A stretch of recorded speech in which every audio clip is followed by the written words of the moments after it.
অসমৰ এগৰাকী অন্যতম পৰিচালক বাণী প্ৰকাশ দাসে নিৰ্মাণ কৰি উলিওৱা ডিষ্টেন্ট ৰামলিংস নামৰ তথ্যচিত্ৰখন গোৱাত অনুষ্ঠিত হ'বলগীয়া আন্তঃৰাষ্ট্ৰীয় চলচ্চিত্ৰ মহোৎসৱৰ ভাৰতীয় পেনোৰামা শাখাত প্ৰদৰ্শনৰ বাবে নিৰ্বাচিত হৈছে। দ্বিতীয় বিশ্বযুদ্ধৰ সময়ত বিভিন্ন স্মৃতি বিজড়িত তথ্য অন্তৰ্ভুক্ত হোৱা এই তথ্যচিত্ৰখন প্ৰদৰ্শিত হ'ব অহা 25 নৱেম্বৰত।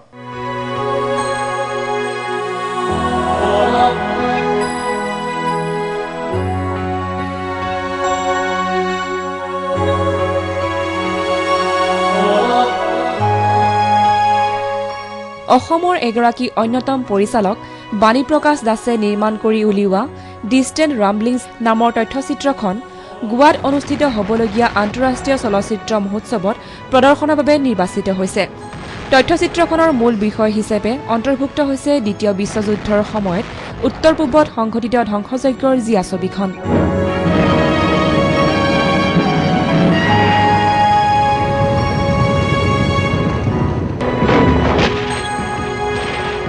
ইংৰাজী ভাষাৰ মুঠ 22 মিনিট দৈৰ্ঘ্যৰ এই তথ্যচিত্ৰখনৰ নিৰ্মাণৰ প্ৰস্তুতি আৰম্ভ হয় 2003 চনত।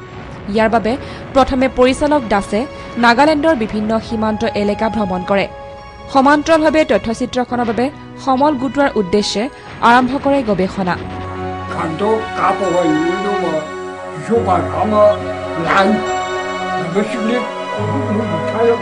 মই 2003 একচুৱেলি তথ্যচিত্ৰ এখন নিৰ্মাণৰ বাবে মই ভাৰত ম্যানমাৰ সীমান্ত এৰিয়াবিলাকত যাবলগীয়া হৈছিলে। এই বৰ্ডাৰ ট্ৰেডৰ ওপৰত কাম কৰিছিলোঁ। তেতিয়া মই দেখিছিলোঁ যে গছ এজোপাত মানে একেবাৰে বৰ্ডাৰ এৰিয়াতে ম্যানমাৰ ইণ্ডিয়াৰ একেবাৰে বৰ্ডাৰ গছ এজোপাত মানে এই এৰোপ্লেনৰ চকা এটা ওলমি আছে। তো মই সুধিলোঁ যে এইটো এৰোপ্লেনৰ এইটো কি বস্তু। তো তাৰ যিবিলাক গাঁৱৰ মানুহ আছিলে, গাঁৱৰ মানুহে ক'লে যে এইটো মানে এৰোপ্লেনৰ মানে চকা। মই বোলো এৰোপ্লেনৰ চকা ক'ৰ পৰা আহিলে? তেওঁলোকে ক'লে বোলে নহয়, এইটো ছেকেণ্ড ৱৰ্ল্ড ৱাৰ এয়াৰক্ৰাফ্ট মানে ক্ৰেছ হৈছিলে ইয়াত। তেতিয়া মই মানে ছাবজেক্টটোৰ ওপৰত ইণ্টাৰেষ্টেড হ'লোঁ আৰু মানুহখিনিক আৰু সুধি মই বেলেগ কাম কৰি আছিলোঁ যদিও ইয়াৰ মাজতে মই এই ছাবজেক্টটোৰ ওপৰত মই ৰিচাৰ্চ কৰিবলৈ আৰম্ভ কৰিলোঁ। তেনেকৈ গৈ কিছুমান কিতাপ পত্ৰ পঢ়ি বা ইণ্টাৰনেটৰ জৰিয়তে জানি বা মানুহৰ মুখে মুখে ৱাৰ ভেটাৰানছবিলাকো লগ পালোঁ। তেনেকৈ মই মানে ইণ্টাৰেষ্টেড হৈ লাহে লাহে ধৰক 2006 মানৰ পৰাহে কাম আৰম্ভ কৰিলোঁ। 1942 চন দ্বিতীয় বিশ্বযুদ্ধৰ ভৰপক সময়।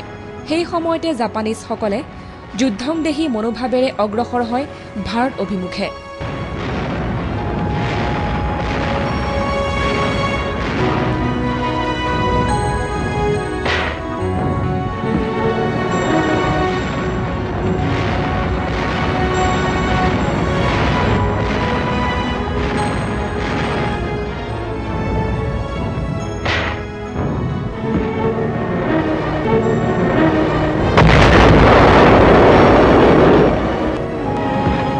সেই বিশ্বযুদ্ধৰ বিভীষিকাই স্পৰ্শ কৰেহি উত্তৰ পূৰ্বাঞ্চলকো, যাৰ ফলশ্ৰুতিত অঞ্চলটোৰ বিভিন্ন এলেকাত পৰি ৰয় যুদ্ধত ব্যৱহৃত বিভিন্ন সঁজুলিৰ ভগ্নাৱশেষ।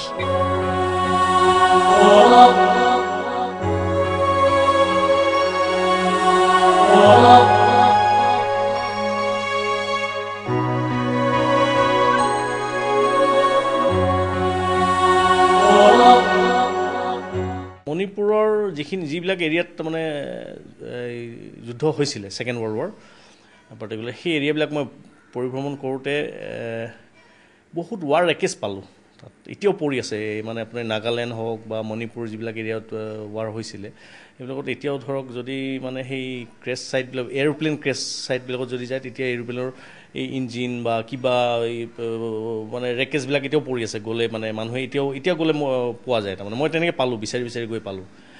প্লাছ ধৰক এই নাগালেণ্ডতো তেনেকৈ ধৰক এতিয়া কহিমাত মানুহে যদি ঘৰ বনাবলৈ মাটি খান্দে তাতে বোমা এটাই পায় বা কিবা এটাই পায়, মানে বস্তু পায়েই, মানে সিঁচৰিত হৈ আছে। নাগালেণ্ডৰ ৰংচেংকালাই প্ৰযোজনা কৰা তথ্যচিত্ৰখনত চিত্ৰগ্ৰহণৰ দায়িত্ব কলাত্মকভাৱে সম্পন্ন কৰিছে অভিজ্ঞ চিত্ৰগ্ৰহণকাৰী শচীন দাসে।